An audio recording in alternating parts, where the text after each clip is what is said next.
Hi, welcome to Darryl Company. Today, we have as our guest Tom O'Neill.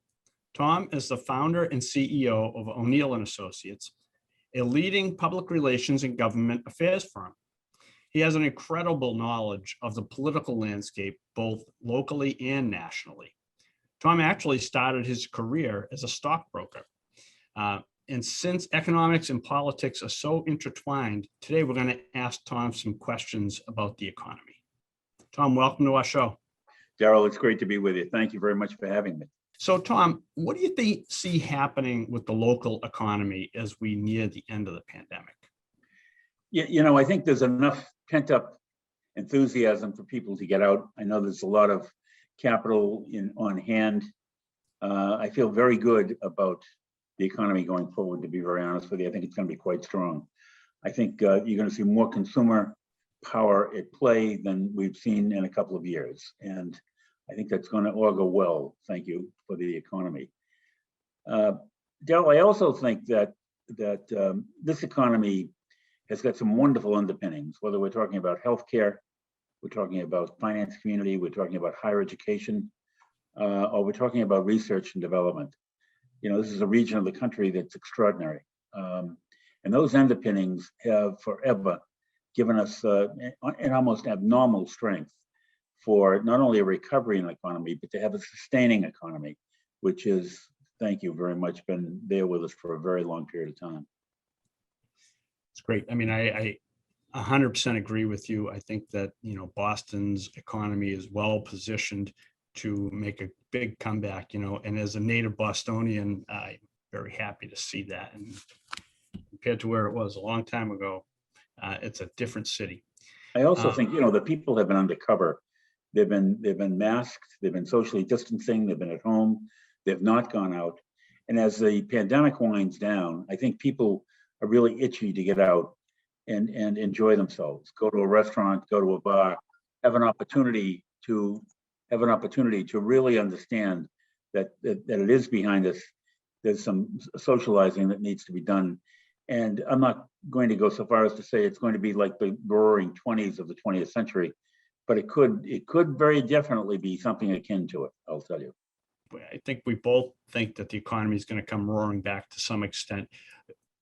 Give me a little bit of your insight about, what's going to happen with people returning to the city. Are they going to come back to the office buildings and go to all of the restaurants and fill the hotels anytime soon? Well, you already see an inkling that bars and restaurants are seeing more and more patrons on weekends.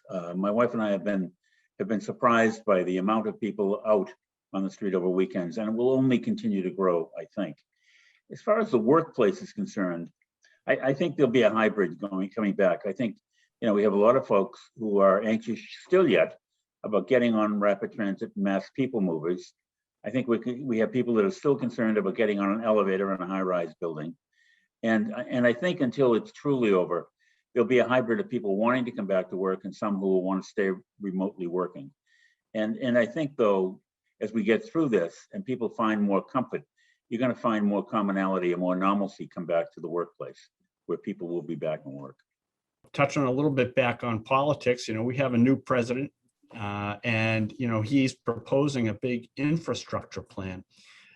How's that going to affect the Massachusetts economy? I think it's going to be terrific. For years and years and years, because of the constraints of our own budgetary process, so many things that needed to be done, Darryl, rebuilding bridges, rebuilding roads, making sure that our infrastructure for schools and healthcare were going to be put in place, that the average person would have access to the internet.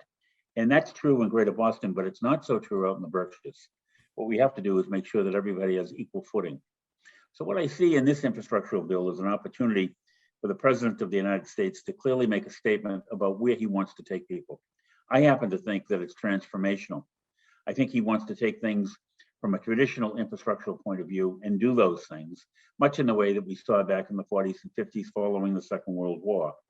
But I also see some things happening on the net and in healthcare and in more current infrastructural ways, things that are going to be done that really need to be done and consequently employing more people. I also see, because of the future of the energy policy of America, the greening of America, if you will, that tens of thousands of jobs are going to be created there. And we're going to see that in Massachusetts. Right now, we've just been approved for wind energy offshore for the first time in this country, in an ocean adjacent to the United States. That's going to create hundreds of jobs in any number of tiers, whether it's construction, whether it's drilling, or whether it's just working for a utility. Literally hundreds of jobs are going to be created. And I think you're going to see that nationally.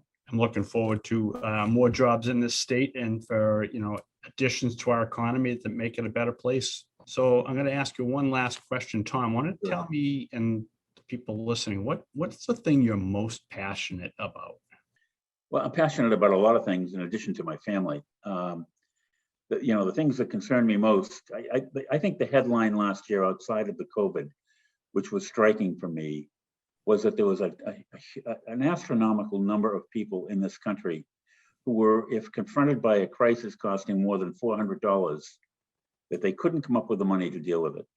It was something in the high 40% of the entire American population. And I happen to think, Darryl, that people like myself who have been in government have really shirked a responsibility.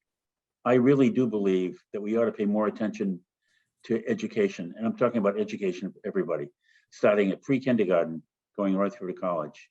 And I mean that sincerely. And I think that, where we try to do our best with that in the past, I think we allowed too many people to slip under the bridge and not get the education that they really should have had.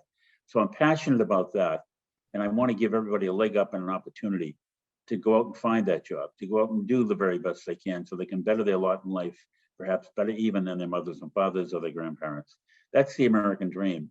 And I think we've got a lot of work to get there, a lot of work to do to get there. It's a great thought. And, education is the key to a great society. So, Yes, it is.